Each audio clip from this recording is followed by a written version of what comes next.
We don't. Adalberto's. We're going to try and get that burrito money. Oh my God. If we could get a fucking sponsorship from Adalberto's, dude, I would quit my job. There would be no need for employment anymore.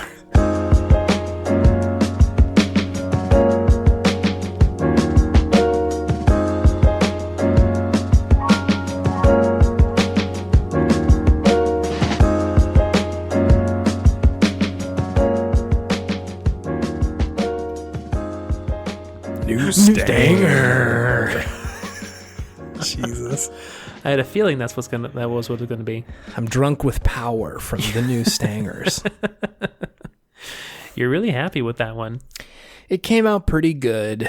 It's multi-use, but I can't put it in as much as Hot Stats, so it's not going to be quite as consistent, but I think when it pops up, it'll be a nice little spice on top. It'll be a nice way to remember the episode when we got the new Stanger in there. Whenever there's a new Stanger.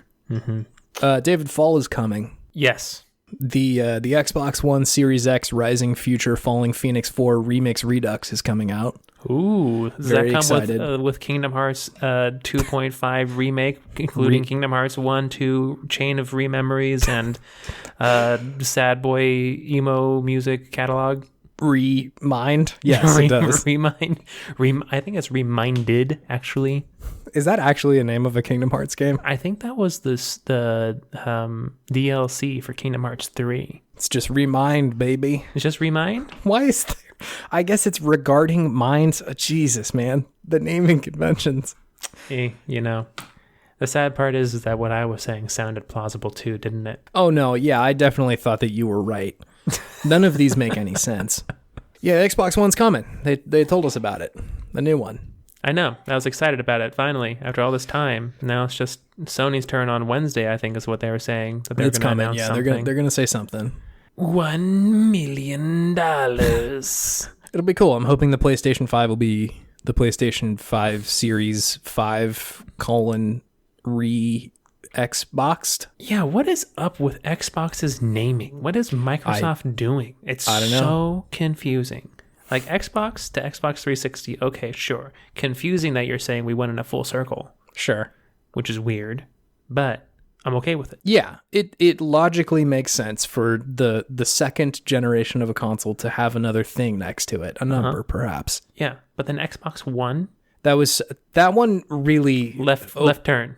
opened the doors for like, oh, you guys, this is pretty bad. It's just like, oh, we're just doing anything now, aren't we?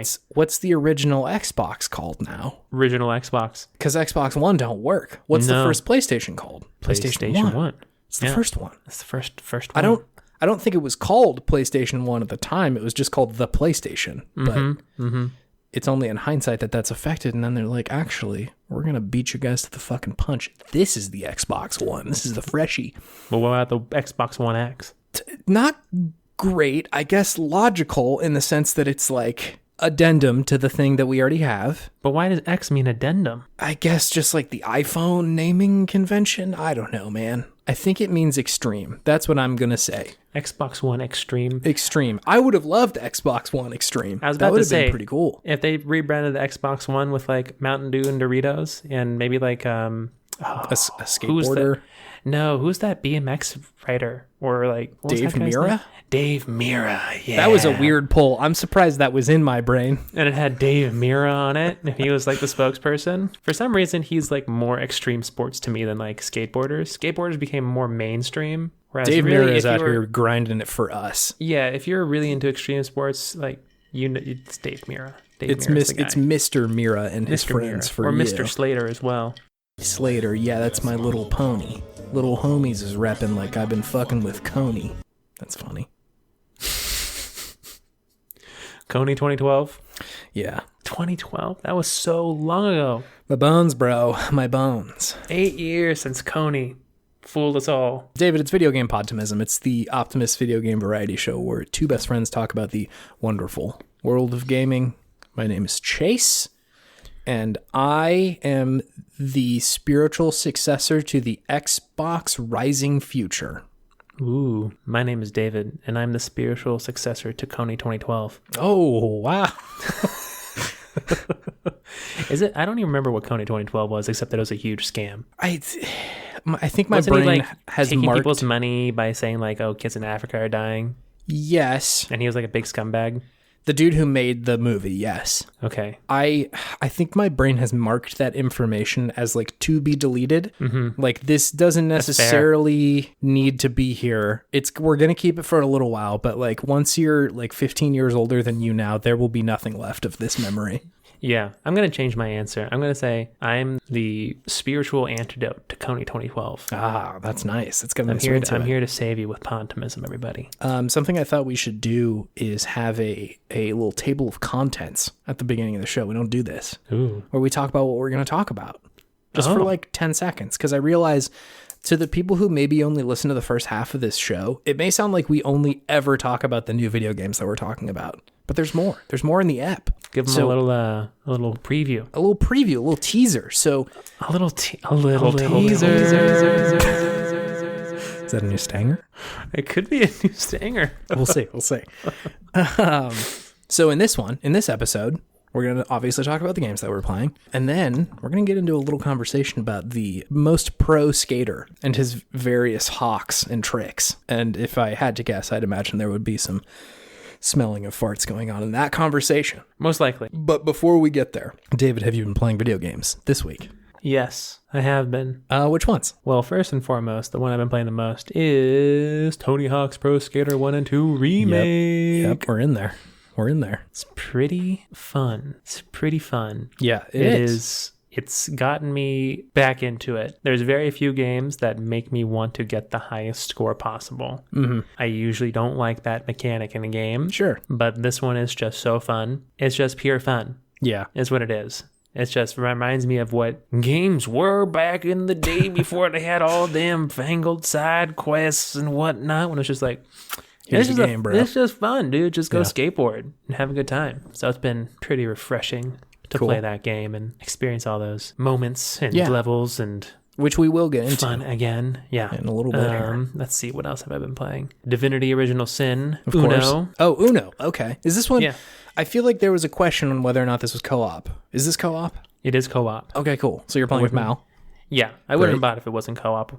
Otherwise, it's just like wasn't ready to just jump into one of these games solo. So yeah, still playing that. It's good. I'm noticing kind of the differences between this one and the second one more, and kind of how the combat in the second one's quite a bit better. Yeah, like it's still good in this one, but there's certain aspects to it that aren't quite as, I guess, thought out. Sometimes, like I feel like I spend a lot more of my time just moving around as opposed to actually doing things. Okay. Which is kind of a bummer, but I think it's still fun. It's just a little bit more slow. It's a little slower action pace. Goat Simulator. Goat Simulator? Yeah. Why did you choose this game? It was free, baby. That'll do it. On what, like PS Plus or something? PS Plus, yeah. Okay. This came out a little while ago, didn't it? Yeah. I'd never played this before.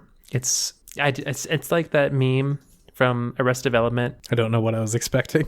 I don't know what I was expecting. Yeah. Which is actually not accurate when I describe it, because it's not what I was expecting. Where you just run around and just wreak havoc as like a satanic goat, and there's like weird like pentagrams and shit around, and you just fly into the air and knock people over, and you have like this weird tongue that you can use to like climb buildings and shit. It's quite an experience if you haven't played it. Reminds me a lot of Sneak King, if I'm being honest. I've never played Sneak King, but I feel like you should remedy that problem. I feel like quality game design there, friend. Is it really? No. I was about to say. No, it's bad. This game came out in 2014. I thought it was a little bit more recent than that. Yeah, it's not a bad game. I guess that's the biggest difference between it and Sneak King. I've never played Sneak King. Sure. Sorry, Sneak Heads. All you king boys. All you king boys. Boy kings? Boy kings. Boyger kings? Sneakites. Snooks. Sneaking royalty. I got nothing else. Yeah, there's not a good name. I'm sorry, Sneakers. Sneakers. New sneakers. Great. Anyways. Yeah, it's probably better than Sneak King. I would agree with that. It was pretty fun, actually, just to kind of run around. It honestly reminded me more of Tony Hawk's Goat Skater in a way. Sure. Which is like they just let you loose in a level and you go and do not tricks, but like instead of tricks, you like wreak havoc. You like headbutt people and kick people and break shit and run up walls and cause explosions and get flown like thousands of feet in the air. It's wild. It's a wild experience. Yeah. Okay. It's really very much like that sandbox type of game, but not a sandbox game. It's like a pure sandbox game. If that like makes there's sense. no direction. It's just like, here you go. There's no direction. There's no story. There's no quests. It's just like, here's some things you can do. And if you do them, that'd be tight. But just go and like be a goat. Be an exploding goat. Be an exploding goat. Cool. Okay. Weird throwback. Yeah. That's an interesting one. Yeah.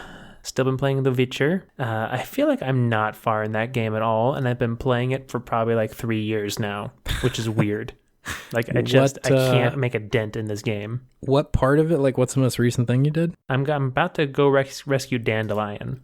Is the next thing I'm going to do. Okay. And then after that, I think I'm going to be heading to Skellige because I think I'm done with all the main quests in this area. Yeah. I feel like the game gets better as it goes on, which is pretty cool. I didn't love Velen, like the place Velen. Like Swampy was kind of a bummer of a locale for me. Yeah.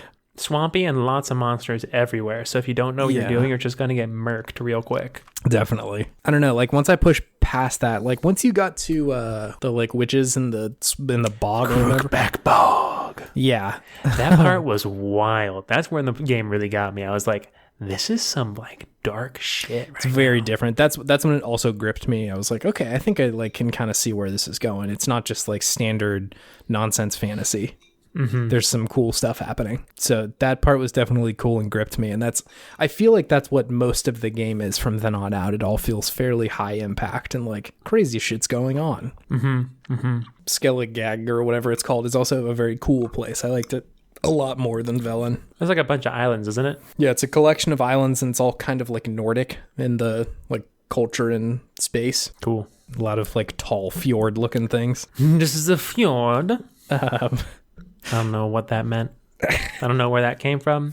It's all right. That was my best Nordic impersonation. I'm sorry, Chase. I know you are of Nordic descent. It's okay. It's a good game. I enjoy it so much more now that I have this TV. It's the weirdest thing. I've never enjoyed a game. Never has an enjoyment of a game changed so much from me getting a thing, like a TV.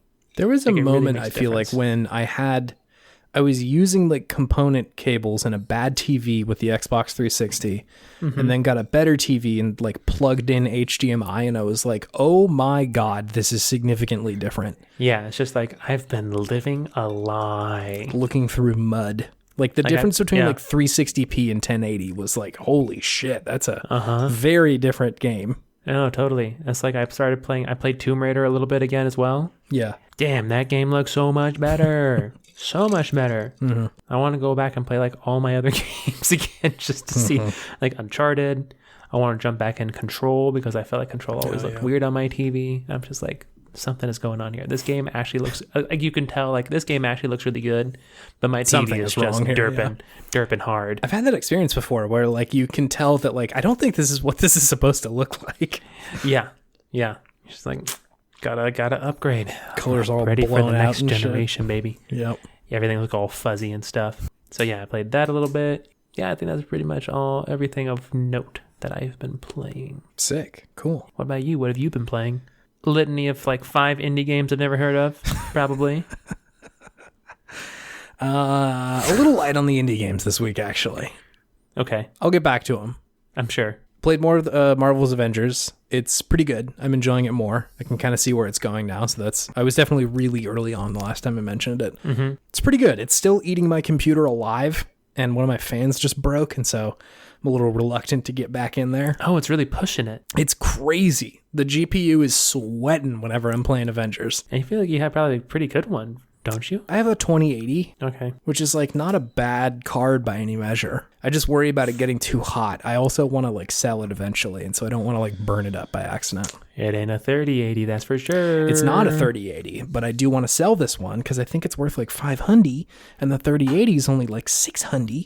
So if I could just put another 100 in there. I was surprised that graphics cards hold their value quite as well as they do, but they do. It's impressive. Huh. But yeah, it's pretty good. Troy, I didn't realize this. Troy Baker plays Bruce Banner in the Avengers. Troy Baker and what's his face? The other guy, Nathan Drake.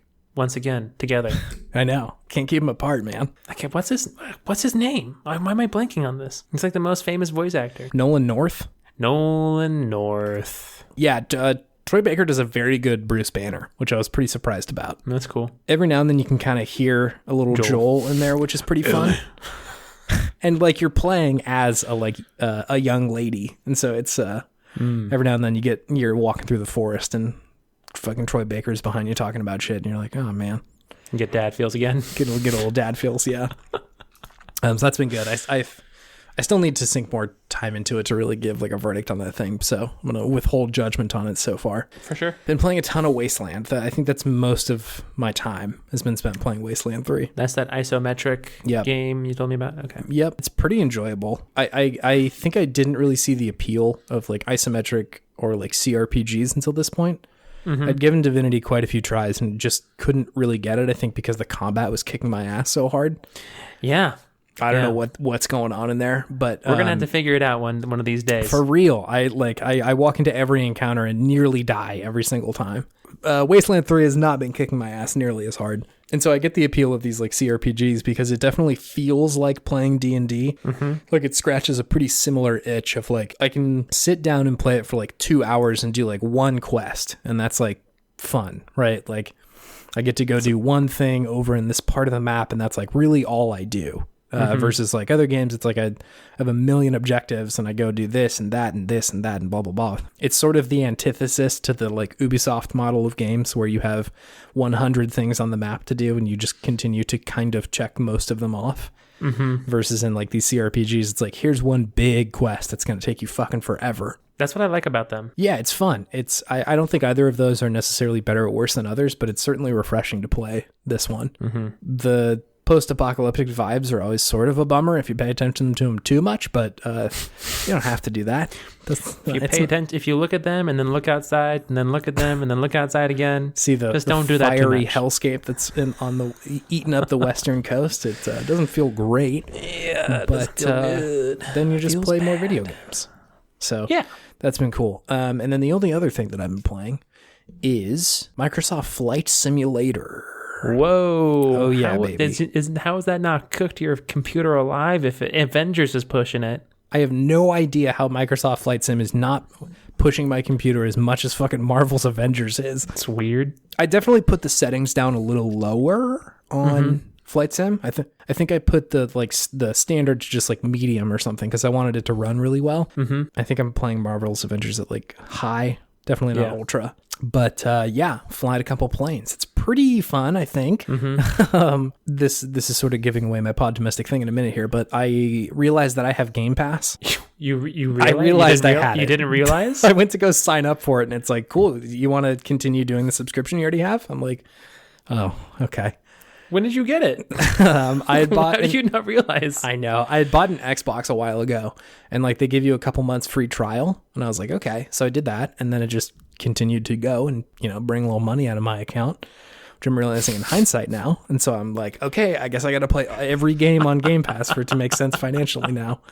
They fucking got you, bro. They got you. They got me. But it was only like $14. I'm not too torn up about it. That's not too bad. $14 a month? Yeah.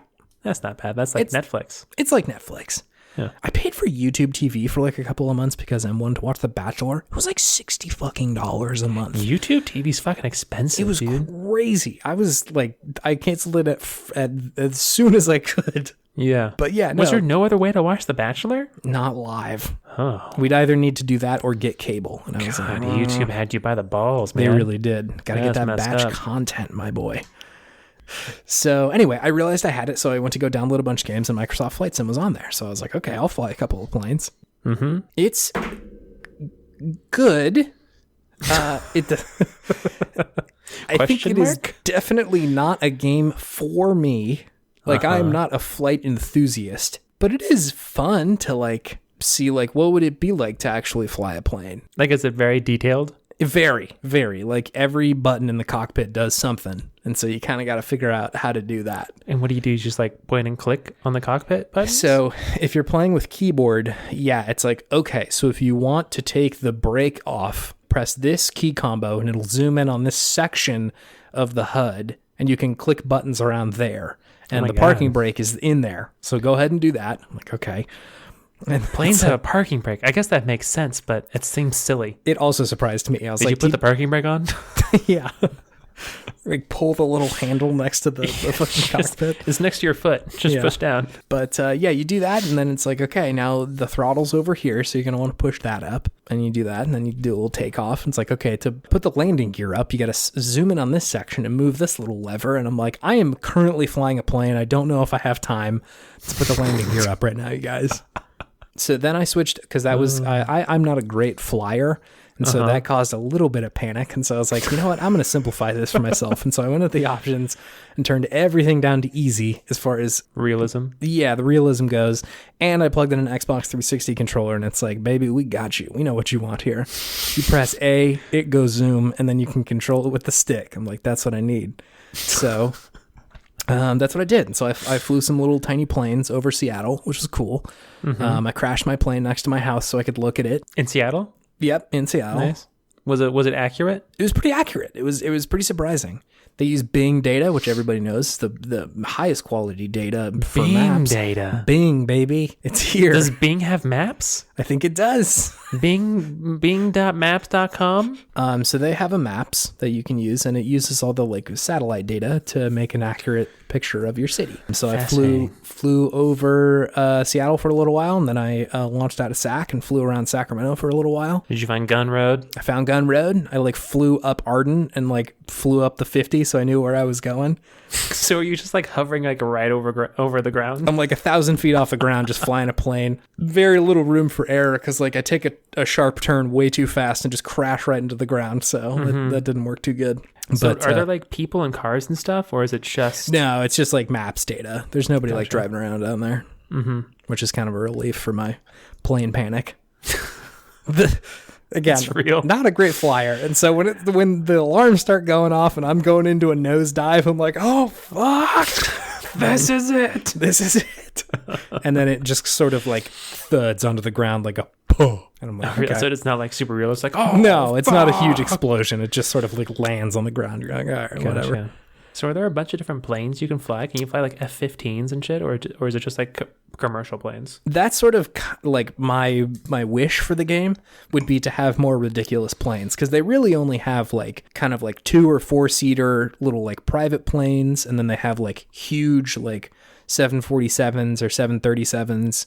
But not a lot in between. No like weird planes or anything. They have like one biplane that you can use, like the like single seater with a propeller in the front. Sure. But not a lot of crazy stuff going on there. So I do hope they eventually do put out like more stuff, Gotcha. because it would be really fun to fly like a ridiculous plane.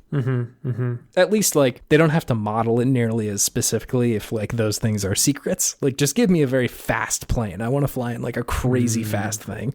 I see what you're saying, yeah. Because flying the 737 is a big girl, and so it takes a lot to get off the ground. And same thing with the littler planes; they're not quite as fast, and so you feel like you're kind of like just dragging along. Yeah. But it's interesting. It's an interesting experience. I haven't played Flight Sim since like the like 98 or 89 version that my dad had on his like DOS computer or whatever it was. Damn. So it's been quite some time since I've like experienced any of these games. That's fun. Are you playing it in VR? No, that's the next step. Because you have the Oculus, don't you? I do have an Oculus. I am a little worried about this concept, about this idea. It's really gonna get the flight scaries going. I'm worried. I kind of want to be a little bit better at the game by the time I strap in VR. No, dude, just do like what the real pilots do and just knock a couple back beforehand. Just take a few shots. Air safety is something that's pretty lax from what You'll I be hear. good. Yeah. So I sort of want to have that a little bit closer to my belt before I go strapping into the real airspace in Oculus. But all this will bring me to my Podtimistic thing of the week, which is Game Pass, David. Ooh. What a value. Yeah, I've thought about getting Game Pass and just having it on my computer. That's essentially what I got it, or I was thinking I was going to get it for again. I apparently had it for both Xbox and PC, but now I just have it for both. Yeah. there's a lot of good stuff in there. No, they got some quality games. Yeah, I was talking to Garen because he was thinking about getting the next Xbox and like what that would look like. Mm-hmm. And he's like, hey, so I heard Game Pass is pretty good. And I was like, yeah, I think so. Like I hear from, some folks it's pretty valuable, and then went in and like looked at the games and like, God damn. No, there are a lot of good ones in here. Mm-hmm. Wasteland 3, it's on there. You can get Game Pass and play that. It's a $60 game, and you just get it for $15 a month, among a lot of other things. Mm-hmm. Crusader Kings 3, that just came out. Here it's very good. Oh, yeah. Forza Horizon 4, good game. Gears 5 is on there. All the Halo, like Master Chief games. Microsoft Flight Sim. No Man's Sky, Microsoft Dungeons, Sea of Thieves, State of Decay 2, The Outer Worlds. Like it just goes on and on and on. Mm-hmm. A lot of pretty good games. And so I'm pretty stoked on this. I was meaning to go back and play Dishonored 2 since I've played Prey and enjoyed that kind of game. Mm-hmm. Sure enough, Dishonored 2 was on there. So I'm like, okay. And then the other thing I'm going to get into eventually is the Pillars of Eternity games, which is also on Game Pass. Oh, aren't those like space operas? Pillars of Eternity is like Divinity. It's like a fantasy game. Oh, it's fantasy. Mm-hmm. Okay. As isometric fantasy game? Yep. All right. I think it doesn't look quite as pretty as Divinity does. Like it looks a little bit more like Baldur's Gate, but I hear it's also very fun. So Baldur's Gate, huh? Baldur's Gate, huh? So yeah, Game Pass is a really great value. Did you say Baldur's Gate? Baldur's Gate. So yeah, great value. And I think most of all, the biggest outcome of Game Pass, now that they've like started adding what is it, EA Play or whatever, the like EA subscription, they've rolled that into Game Pass as well. So really? Now you get all the EA Sports games and all their like new releases that'll come out with Game Pass. So I could play Madden, the newest Madden with Game Pass, yeah. Oh, man. So now that they've done that, I think the biggest thing that is coming out is that I'm turning around on Microsoft, man. They're finally doing this thing. What does that mean? I think I've had a pretty low opinion of Microsoft since the launch of the Xbox One. Same. They've kind of been like a second-class citizen in the game sphere, and like I didn't get an Xbox One until like last year because I just didn't feel compelled to, right? Like there wasn't that many games. The value of the console just wasn't really that high to me. Mm-hmm. But with this, I feel like they're definitely making a play for it. Like they're giving people a lot of value for this subscription, and so yeah, good job, y'all. You're doing it. Yeah, that's interesting. What they're doing is that they're kind of that. I think I was reading something recently where it said that Microsoft doesn't view Xbox as like a console; they view it as a brand, right? Which makes sense. Like it seems like or like they're a service. Yeah, they're not banking their financial well-being on the sales of a console. They're more banking on like, well, we have this subscription and we want to keep people in this like ecosystem for a long time. And on the surface of that, maybe that seems kind of shady, but when they start giving you values like this of like, we're going to give you a ton of fucking games for not that expensive, it's like, well, okay. Like that's a much better value. And you kind of need to kind of shoot the moon with that sort of thing for it to work, right? Like to really give people a reason to come over to your sphere. And I think they're doing that pretty well here. Totally. So yeah. Do you have something that's fueling your sense of Podtimism this week, David? It's the warehouse level in Tony Hawk's Pro Skater. Dang, true. It's a lived-in place. Yeah. It's a physical space. I left a part of my soul there when I was a child. Yeah, you set it down. Yeah, I was just like, this is a place I always want to exist in. And then I left myself there. And I finally returned as an adult, and it looks so beautiful now. It's pretty wild playing that level again. Yeah. It's definitely like among the most played levels for me in general. So it's very strange going back and getting up in there. There's just something about it that it's very just concise. So simple. Yeah, simple, clean, and it just hits all the right beats you want from a good level like that. And it feels grungy, and it's very skater. You know, it's just like this abandoned fucking dirty ass place. You just go and skate and just shred super hard. There's like they added this like window in this one, like you can kind of see out of the building, and it sort of freaked me out for a second. I was like, what the fuck? There's like a physical space outside of this building. This just exists in its own dimension. Kind of. That's all that exists. I was like, oh, what is that? What's going on out there? Yeah, it's very strange. I definitely agree that it's a fun place going back to. Like, of course, they would put it first. It's the first level, but it was, I feel like, a great opening to the game of like, hey y'all, remember? Remember how much time you spent in here? Right? Yeah. It was just like I remembered where everything was. Yeah. Secret tape, all the skate, all the little boxes, everything. Just got it real quick. It's like It's got really good lines in there too. I feel like you can really combo in Warehouse pretty easily. Oh, you can get some big combs. It's big old combos. Major com. Oh God. Yeah. Welcome back, gape heads. No. I swore not again. Cool. Okay, well, do you want to move on to our main thing? Yeah, let's do it. Okay.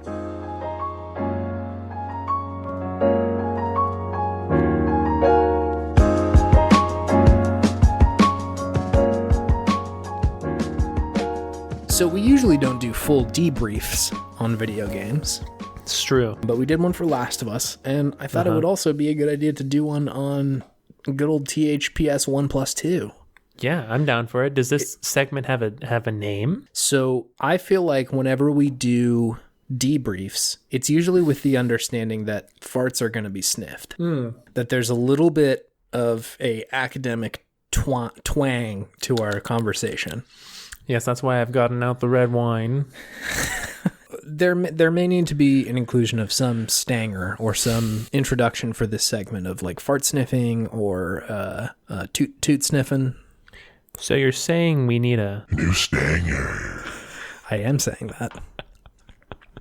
All right, just making sure I gave you a point where you can put in your I favorite can new stanger in. copy paste in there. Yeah. Yeah, so we'll need something that's like kind of high-minded and like fancy for fancy boys. I'm going to put on my academic coat.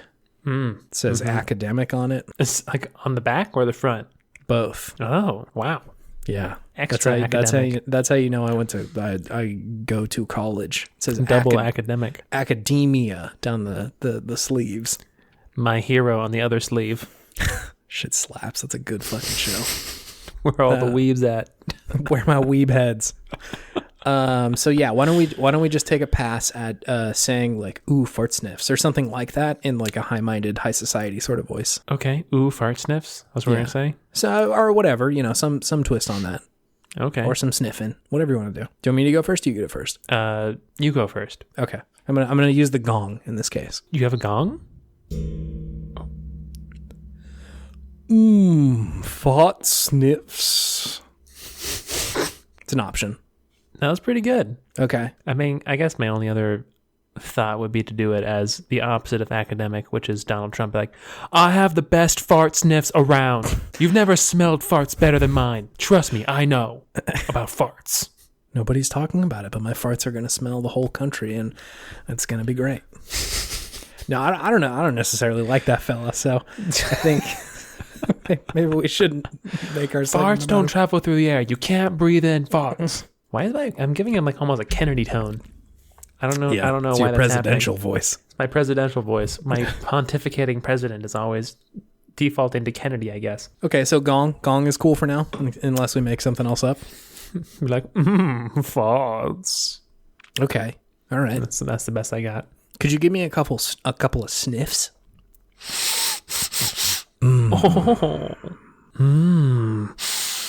Is that a fart? I think it needs to be made clear that it is our own farts, though. Oh wait, hold. Okay. Vintage. That's the one. We'll keep that. Okay, great. Why don't we just start off kind of at the top? What are your thoughts on THPS 1+2? Just in general. I think it is. I'm really enjoying it. Yeah, me too. I'm really enjoying it. It was. I have like a thing with remasters where I have this moment where I'm playing it and I'm just like, do I really want to play this? Like I know all the game mechanics and everything and like the beats and all that kind of stuff. Mm-hmm. But with a good one, I always there's like a moment where it just hits me. I'm like, oh no, yeah, this is just fun. This is a good game, and it's definitely worth replaying again. And that definitely hit me with, what was it, I think it really hit me in the second level of Tony Hawk. No, the third one, the mall. The mall. Yeah, the like downhill slalom kind of thing. Yeah. So the first level is warehouse. I will play Classic. that level 20 hours a day, just playing on repeat. Here I am, getting older all the time. That's going to be the second week that we play Goldfinger. We should have a stanger for me singing, because I feel like I sing a lot on this. That is true. You do definitely bust out the singing a little bit more Every often now than and I do. then. Anyways, we'll think about it. Okay. New Stanger. New stanger. Wang danger. Wang Danger. This is nothing. We're not. That's the new stanger. Wang danger stanger. This is nothing. Those words don't mean anything. Oh, Christ alive. That's why they're good. That's why they're good words. This is what do they call it? Like interpretive dance. We're doing interpretive podcasting right now. Like none of it really makes any sense. You're supposed to be reading into like the subtext of what's happening here. Oh my God. To be fair, you have to be very intelligent to like our podcast. Anyways, what was I talking about? How good this game is. Oh, yeah. So first level, I can play that all day Yeah. on repeat, just trying to get the highest score. Yep. Second level, I was kind of feeling a little bit of the fatigue, the hang of it. The high school? In the school. See, I liked school. No, it's a good level. It's a good level, but it just hadn't like hit me yet. Yeah. And then the third level, like the downhill level, for some reason just really got me going. Interesting. I think it was because that was the first level. Like I was having somewhat difficulty getting like the 6 score. Yeah, on. you kind of had to focus a little bit. Yeah, and I was just like, I went into the gamer stance. I was like, okay, I'm relaxing too much. I got to sit forward. I got to position myself well, and I got to like just focus on the game. About to perform a pro gamer move. And I just started pulling off some sweet combos, and I was like, damn, that feels good when you start just like hitting some like 60,000 combos when you've just been hitting like 10,000 is like the highest you've been doing. Just like, okay, no, I am Tony Hawk. You're right. I forgot, but I am actually Tony Hawk. So that was feeling good. Yeah. That was feeling good. And that's when it hit me. I'm like, no, I'm going to 100% this one probably. Yeah, definitely. I think I agree. Like I've been having a pretty great time with it. I think it adds enough for me to keep me in there. And not to mention, it's still a very fun game. The arcade skating game is it's good. Like, it's fun. Mm-hmm. It never stopped being fun. Did you play Skate at all? I did. I liked Skate.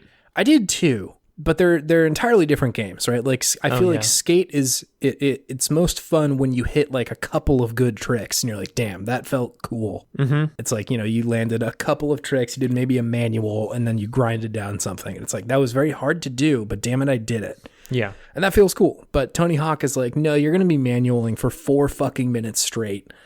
And you're going to get like just a million points and all sorts of shit. And Tony's going to be like standing on his hands on the board and shit. So he's going to be like, good job, bro. Yeah. I'm Tony. It's viscerally fun. Well, it's a sim versus an arcade game. Yeah, for sure. And so like the enjoyment's different. And I think you're right that getting back into it, you're like, oh, I thought maybe this wouldn't be as fun as it was. Exactly. And we'll talk about it in a second with like all the nostalgia stuff, but like it's interesting that game design hasn't aged very poorly. Yeah, I was surprised, honestly.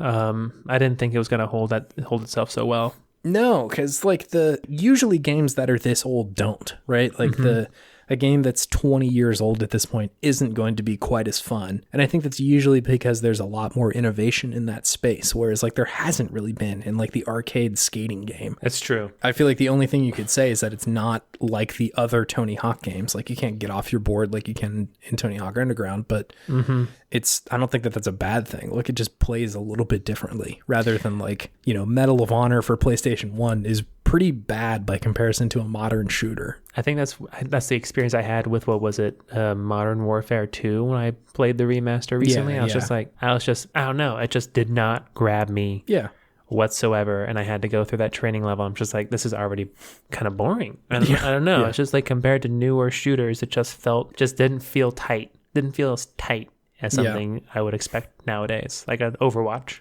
Mm-hmm. I think there's something to be said too for like games that are so old that it's like you haven't been able to play something like this in a while. Like Modern Warfare and Call of Duty as a whole has been around since Modern Warfare. Like they're putting them out constantly, so there's no shortage of those games. But like Tony Hawk games haven't really been around recently at all. No, skating games in general, right? Like they're just not they're not here very much. What was that game we talked about? Yanya Yanya Kabalista. Kabalista. Yeah, not like that game, which was a PlayStation 2 release. Yeah. I mean, what was it? Didn't they do like a Skate 3 somewhat recently? 2010. That's when Skate 3 came out? Yeah. Oh my God, I'm so old. Bones, baby. My bones. It's been a little while since like skating video games were a thing, and I don't feel like skateboarding has really gone out of style that much. Like people are still skating, and like teenagers are still skating. Like it's still, I feel like, this may be wrong as a nearly 30-year-old man, but it feels like I still see kids skating and like doing shit with that. So like, I don't think it has the same pulse on youth culture as it used to, in my probably opinion. not, but I'd imagine it just went back to what it was before this was like the zeitgeist, right? Like it's probably what it was pre Tony Hawk Pro Skater. Like there are people who are very interested in it and do it very frequently, and that's kind of their thing. But I mean, like skate culture is still a thing, right? Like people wear skate clothes without being a skateboarder, so it's definitely in there. It's probably just not quite as popular as it was in, you know, the late 90s, early 2000s. Sure. So good game, I think, overall. I'm definitely enjoying it. What do you think it is about the formula of a Tony Hawk game? The formula, or like the feel, the gameplay, that makes it so enjoyable as a game design major, Chase? Yeah. I think the like tension of going for more points is very good, and they ride that line constantly. Like you always have the choice on whether or not you want to manual out of a trick or do another grind or do another trick. Or just that one last spin. If I go for one more spin, am I gonna eat it, or am I gonna get like the biggest combo I ever got? Yeah, so like that, I think that mechanic is pretty good, and like it's always tempting you. And so when you go for a little bit more and you land it and you get like more points than you ever have before, it's an incredibly rewarding experience. You feel so good because you're both getting better at the game and then getting a numerical representation of your skill getting better too. So it's almost like gambling. A little bit, honestly. You're kind of constantly gambling. Yeah, like do I want to go for another one? And that's happening all the time. Like every time you maybe can land, you have to choose whether or not to end your little combo, which I think is pretty fun. Yeah. I feel like the challenges that are in the game, I by and large like don't. It's kind of the background. Yeah. Like I'm looking for the things and I'll do the things, but by and large, the game to me is the points game. Like how big of a combo can I do? How high of a score can I get?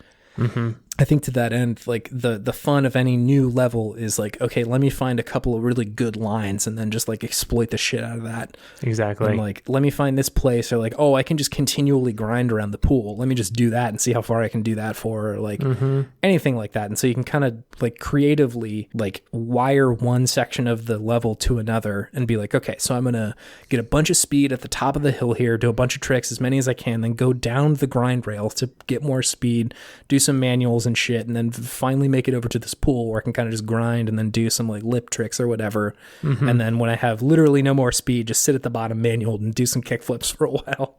Yeah. Or whatever, right? Like there's all sorts of ways you can approach it. And so I think it's satisfying just to like be like, holy shit, I just got, 1 million points or whatever. So it's almost like finding you discovering those good lines and feeling and feeling like creative and how you get there, right? Like it doesn't tell you like this is the right way to play the game or anything like that. It's just like, here's the level, go out and have fun, right? And you yourself can be like, I bet I could do this, or I bet I can kind of like line this up over this way, or anything like that. And I'm sure the game designers were aware of that, right? Like they put specific things in specific places, but it is always pretty satisfying to like get a huge combo after you've really plotted out your like line. And not to mention, I think the time limit of it being 2 minutes is genius. No, I was about to say, I feel like the game would not be the same at all if it didn't have the time limit. And it being so tiny that it's like fairly insignificant if you just fucking blow it.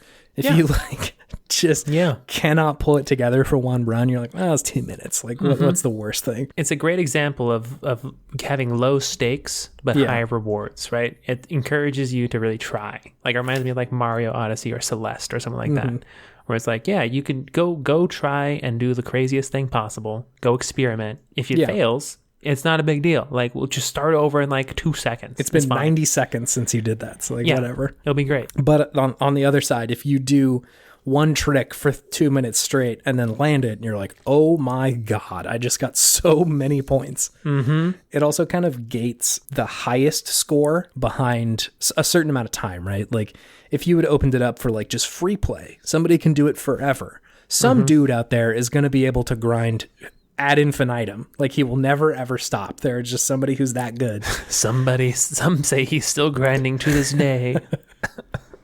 And so like you would risk making the players who are kind of at the middle of the pack feel like they are not that good. But I feel like the person on the bell curve of Tony Hawk Pro Skater can feel incredibly good at this game and still like be fairly competitive, right? Like you can get a lot of points in 2 minutes. You don't really run away with it. So Right. I don't know. I think there's a lot to love about it. So yeah, good game. I'm enjoying it quite a bit. It's still very fun. Have you seen some of these combos that people do on YouTube? It's absurd. It's crazy. Like 200 million points. Yeah, it's nuts, man. I don't know how people are getting up in there. I've also heard there's like secret. This is something I love. And very old school game. I heard there's like secret scores on each level, like a 1,000,000 plus points if you land like a combo or get a high score of 1,000,000 plus or something like that. That's pretty fun. You'll get like a special board, right? That like does a 3D representation of the level. I didn't know this. It's very Tony Hawk of them to do that though. Like the original game was like that too. Yeah, I know, which I love. You kind of have to like know somebody who knows that. For it to be you just got to know somebody you. who got like 20 million points on the level. Like, yeah, bro, I unlocked this sweet board. It was tight. Yeah, just like those cool little awards for like the top people who just like keep playing. Like, I'm never gonna do that, but that's cool. It's in there. yeah, definitely. It's good. I like this game. I wanted to talk about this game and this game under the context of nostalgia. Yeah, because I think this is a very nostalgic video game. Like overall. Sure. Especially for people who have like played it. Like there's so much of the game that's just like, hey, remember this? Mm-hmm. But it's also a very good game. And so I was like tossing around the idea of like what's the value of this game as a nostalgic experience, and then what's a like at large the value of nostalgia in video games, which is a pretty big conversation, I realized. I like looked up a bunch of articles about this to kind of like try and educate myself about what people have said about it already. Yeah. And people are definitely like talking about this, and they have been for a while. So there's a kind of a recent article on Kotaku by, I think it's Elise Noor is how you say her name. Okay. Essentially, it's like why nostalgic games affect us so much. And obviously she like goes over what nostalgia is. For those of you who might not know, it's essentially a painful remembering almost. Like I think it literally means returning suffering. And so when you think about the past, suffering, nostalgia. Okay, So it's like fond, like you remember this old place fondly, but it does kind of hurt, which is a very concise way of talking about the part in the segment Good Games where we mention the name of or the year that a video game came out, and then we talk about how old and how bones feel. Because it's like, oh, this is very fun. Oh God, I'm so old now. But she argues essentially that nostalgia provides relief to the pain of growing older, and that because video game spaces are so visceral, that returning to them feels like magnitude stronger than like watching an older movie or an older book. Because you experience them more personally? Because you kind of control an avatar within them? Is that why? I think so. And like to your point about the warehouse, right? Like it feels like a physical space that you go to, right? Like, yeah, I remembered everything about that level. Yeah, I knew where every ramp was. I knew where every little secret thing was. I knew everything about it. It was like visiting an old friend. Which is, I feel like, uncommon in real life, right? Like I've looked at like houses where I grew up or something like that on like Google Maps, or like, you know, some of them have like pictures on Zillow, right? Like when somebody sold it last, and they don't look like the house that I grew up in because, you know, somebody remodeled or like something has changed about it. And so the experience of going into the physical past and it being nearly identical to what it was then is a hard thing to recreate, right? Like movies are there, but it definitely feels more like a viewing experience rather than a returning experience. I like see that. You can watch an old movie and it's like, I remember watching this or I remember seeing this, but when you go to Warehouse, you're like, oh yeah, shit, the secret tape is up here. I physically remember where these things are. Yeah. I think it's because you interact more with a video game. A movie is something that happens to you. You happen to a video game. Where it's like, oh yeah, I remember that so clearly because it took me forever to get up there and figure out how to get to that secret tape. Because I was a little kid and I didn't know how to do video games very well still. Yeah, and so it like creates this potent mixture of nostalgia where like it's very effective in making you feel like, holy shit, I haven't been here in a while, but this is it. Like, this is the place. Yeah, and like you said, it's like a time capsule, right? Yeah. Because it doesn't change. Like they slap a new coat of paint on it, but everything is the same. Like even like the physics of the skating are the same, which is weird. It's like I already knew exactly how to control the game because they redid everything spot on. It's like I didn't have to. I didn't need any tutorials. Like I got it. Just let me flow. I'm ready. That was the thing too. I was like playing it and I kept trying to manual out of like vert tricks. And I was like, why isn't this working? Like what? Like wasn't it possible to just continually string tricks together over and over again? And then somewhere a 10-year-old Chase screamed and said, "You have to revert, dude." And I was like, oh yeah, you do have to revert. And then hit R2 and then just spun out of it and could do a manual out of a trick. I was like, okay, I do remember how to do this. Got a revert, baby. Very weird. Duh, come on. There was this article I read by, I think it's Jamie Madigan.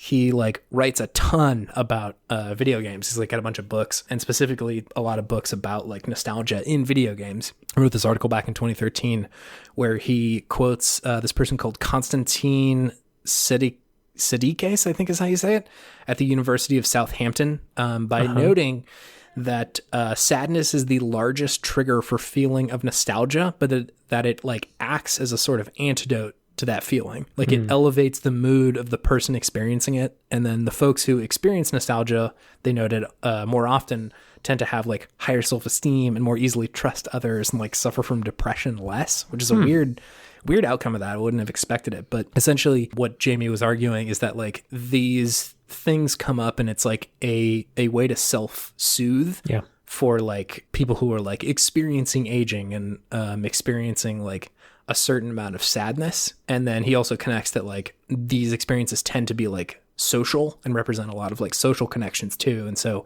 when you play through a game, you'll remember, you know, the 3 other people that you played Tony Hawk with. And I'm not sure if I totally buy this, but he did his research. So he's probably right that, you know, you may reach out to your friends who you used to play with these games and say like, oh shit, do you remember this? Or like just you feel the disconnection from those social connections. And so you want to like mend that if that's a thing that you experienced. Sure. But I thought it was interesting that like he was noting that people who get sad often turn to nostalgia as a way to self-soothe in that situation. It makes sense, right? Yeah. You're trying to recreate an experience and a feeling you had when you were younger in a more carefree state of mind. Or even just like a good memory. I feel like I certainly get nostalgic over things that were easy or happy. Like I rarely get nostalgic for like the shittier times when I was younger. Like, oh, definitely not. I'm definitely a rose tinted glasses kind of dude, but also definitely recognize that like things were not perfect when I was younger, right? Like nostalgia sort of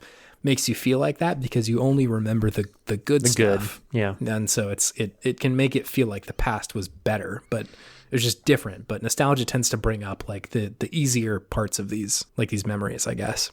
And so I thought that it was interesting that games like Tony Hawk succeed, or like that the Mario games that are coming out on Friday. That's Friday? That's Friday. Oh, it's coming. Damn. Baby. Okay. There was another 60 bones. All right. I know. But right, like those are all games that I have already played.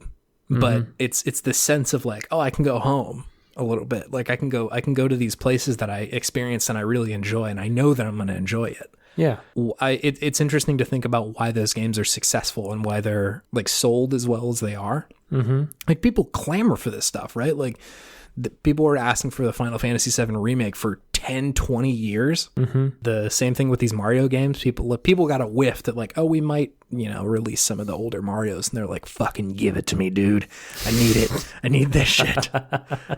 And like, I think there's something to be said for the fact that like these games are coming out in the year that it is right now, that 2020 is a particularly difficult time. Sure. For a lot of reasons, but I think especially for social reasons, right? Like you can't connect with people at all. And so I feel like there's an argument to be made that people are susceptible to sadness and social disconnection, and that nostalgia can sort of remedy that issue for a lot of people, or at least provide some relief, right? Sure.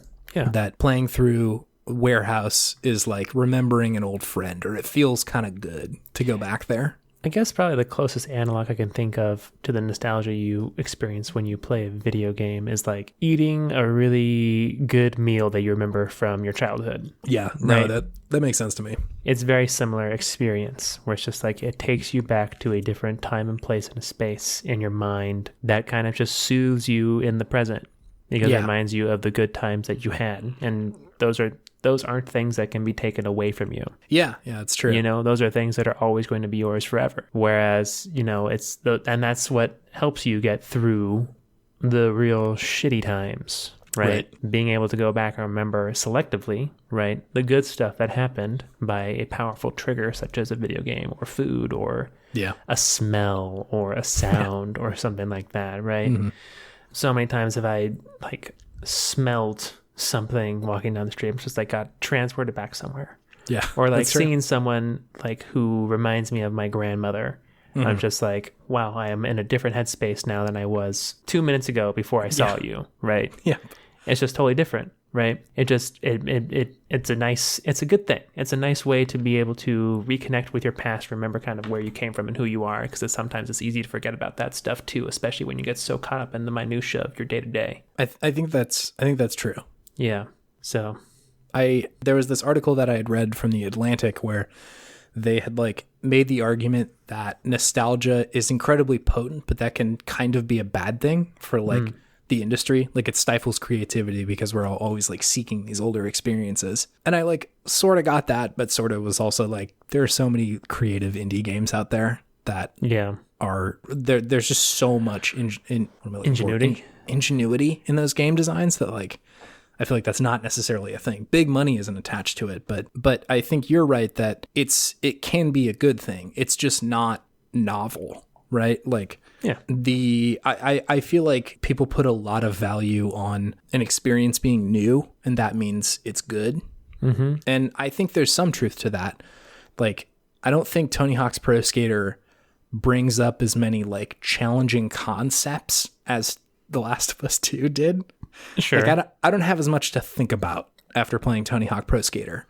I would be surprised if you did. Yeah, there's not as much like moral ambiguity in this video game. Yeah. Like, just do a fucking kickflip and that's fucking cool.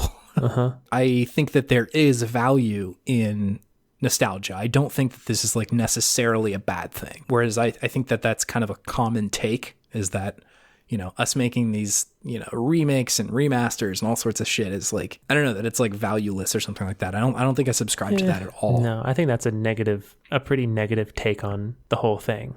Yeah. I do think that they're doing it just to cash in on nostalgia and not putting any effort into it.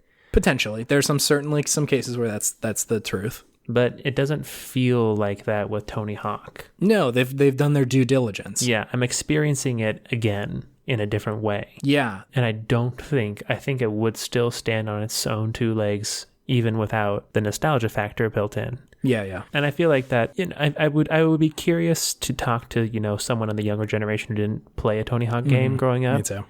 What their opinion is. I feel like it's hard to get that right now just based off of the people who review games. Yeah, and the people who buy games right now. You know, it's people in their 30s and 40s. Who are picking this game up and making it sell like hotcakes, and there's a lot of people in their 30s and 40s who review games professionally. Yeah. So it's hard to get a pulse on what like Gen Z is thinking about this game, whether they like it or they think it's worthwhile or anything like that, or if this is just like an old fogey game. It's like it's only for old heads, yeah. And like when the Beatles released like their remastered greatest hits, and all of our parents went apeshit over it, and we're just like, it's still the Beatles, guys. Come on, it's not amazing, please. Yeah. So I guess that's that is certainly an option, yeah. But I mean, I don't know. I feel like it's nitpicking when you say, "Oh, nostalgia is not worth it." But if you get something out of it as a person individually, why care what somebody else says who's just sniffing their own farts too much about it.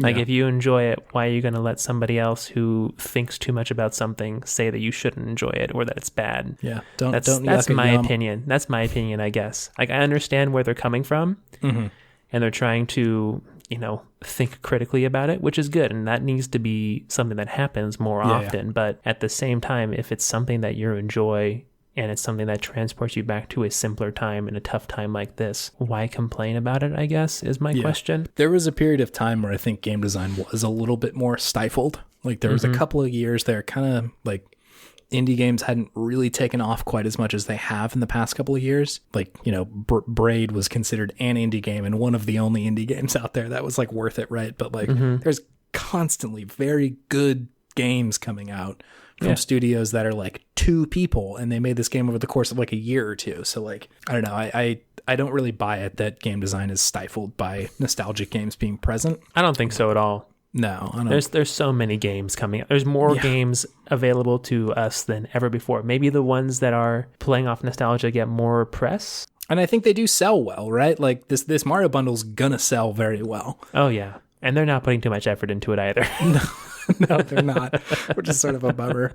But I think that there is like good content out there. It's just kind of about finding it and exposing it to people, right? Like talking about these indie games and like, talking to them about your friends and not just being like, Tony Hawk's Pro Skater is the only game I played this year. Like, come on, bro. Play something else too. So you're for the people, Chase. Whenever you talk about the 5 indie games you've been playing this week, you're really just you're out there. You're for the man. You're not the man. You're for the game designer man. I'm gonna take a big old whiff of these farts, man. Yes, definitely. Whenever I play indie games, I'm like, oh, I want to fucking talk about this because like one person made this or 2 people made this, and it's an achievement. Like, they did such a good job with these things, and that should have more exposure. Are you the Anthony Fantano of video games, Chase? Chase the Bald Tano here. What's your death grips of video games right now, Chase? It's probably Slay the Spire, dude. Slay the Spire. Wow. Okay. I do see you playing that every single time. All the time. It's a nighttime game, baby. I understand. Whenever I play my Switch at night, I see you on. I'm like, I would usually go and check to see what you're playing. I always know what it is. It's always Slay the Spire. Never has it changed. Slay the Spire coming out my mouth. That's a Death Grips reference. Death Grips. Sacramento shout out. Sacramento shout out. Very good call. So I think the pessimistic take on what the value of nostalgia is in video games is that we are a bunch of increasingly sad people who are frequently reaching for antidotes to sadness because the world is kind of fucked. I think the optimistic take, and the one that I think I believe in, is that we're like a generation of folks who are probably a little bit more in touch with their emotions than like the last gen. And that like we don't treat these like sweet moments of the past as something like trivial, right? Yeah. Like that these things like that these experiences and these times like mean a lot to us, and that's okay. Like despite Tony Hawk's Pro Skater being an experience that I've already had, like, and I've already like been to a bunch of times, I like get to have the joy of playing a good game and experiencing and like soaking in this nostalgia for a little bit. And it's definitely like soothing, right?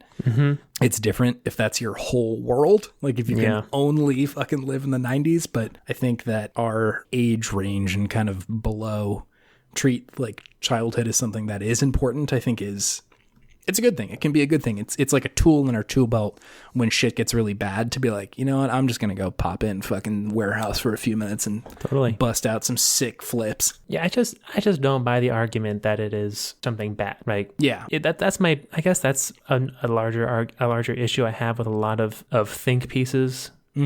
Is that they only exist in one time and space, and they don't seem to sometimes take in the larger scope of things from the immediate past, right? Like, how can you say that Tony Hawk is this like antidote to sadness that we have, that we're all just craving for, when not like 4 or 5 months ago you have The Last of Us Part 2 selling like hotcakes, which is just sinking you into despair and sadness with this original story. Like you can't have both of those opinions. Like we're not both masochistic. They are contradictory to each other. Right? Yeah. It's just people are just looking for experiences to have fun in, and that's really what it comes down to at the end of the day, is my opinion. That's my Optimus opinion. Is just do what is fun for you, enjoy it. Don't think too much about ludonarrative dissonance. Acknowledge it. Acknowledge that it exists. Yep. It's good to acknowledge those think pieces, right? But it shouldn't change your enjoyment of the medium. I do believe that this is providing some relief in kind of a tough time. I just don't think that's a bad thing. No, like, of course, not a bad thing. That it feels good to remember, like, oh man, remember when I was like 8 and this came out and I was fucking good at it and I played this with my buddies? Like, I think that can be a good thing, and that nostalgia can be soothing, or at least can be soothing for me. Totally. It is a remedy for pain rather than like a poison, right? Like you're taking a little ibuprofen whenever you play Tony Hawk rather than like drinking a fifth or something like that.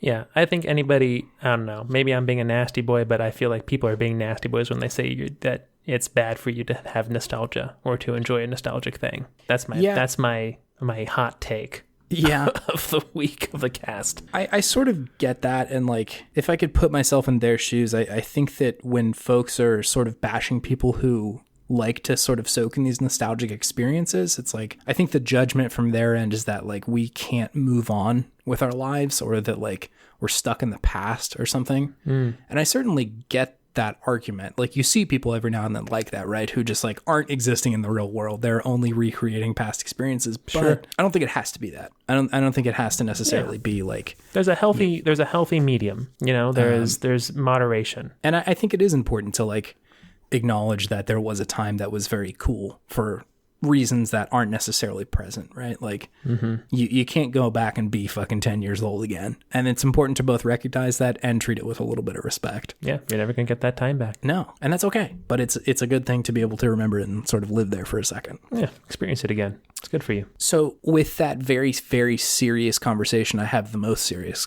question for you about Tony Hawk Pro Skater. What's your signature move, David? If you were in Tony Hawk Pro Skater, what's your signature trick? If I could create a signature move? Yeah.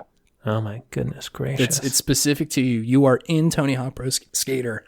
You can select David B as a skater, and you've got a move that's only for you. What is it? What's your move? It's going to be grind move. Okay. It's going to be a special grind move. Cool. It's just me grinding and doing the Dougie at the same time. Oh, wow. Okay. Damn. That's kind of a flex. That's nice. It's a big flex. And it just keeps going. You need no one to teach you how to Dougie. No, I don't. I could do it on a skateboard. Wow. That's cool. Wish I could see that. That would be pretty impressive, wouldn't it? I know, yeah. There's a lot of like side to side movement in the Dougie, and so it's like that would be tough to also balance a grind. Yeah, you have to really be on your toes. Yeah, sure. To balance that bad boy. Is the name of it Teach Me How to Dougie? It's Dave's Dougie. Dave's Dougie. Okay. Dave's Doug. That's pretty good. I wasn't expecting you to bring so much heat. It's going to be a left-right triangle. Okay. All right. What about you, Chase? What is your signature move? So I think it's going to be the failed ollie. The failed ollie? The failed ollie. Folly? The folly.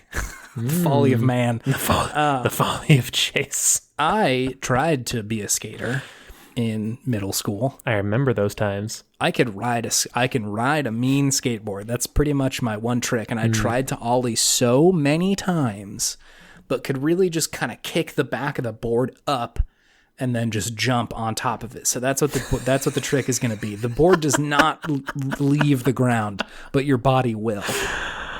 So this is a manual trick. So you will do this and then sort of land jumping on the board. Yeah, exactly. The front of it comes up and the back of it sort of the board shifts a little bit, but the board does not leave the ground. And then you go to Arby's afterwards.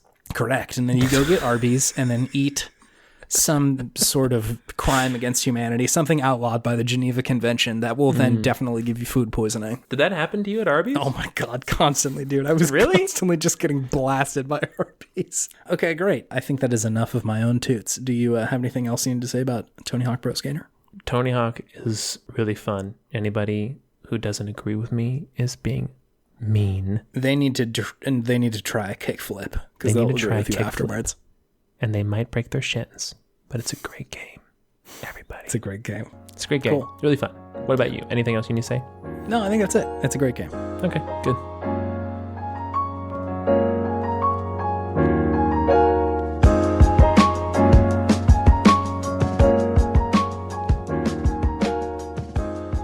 David, we're on Twitter. We really? Yeah, we're on there.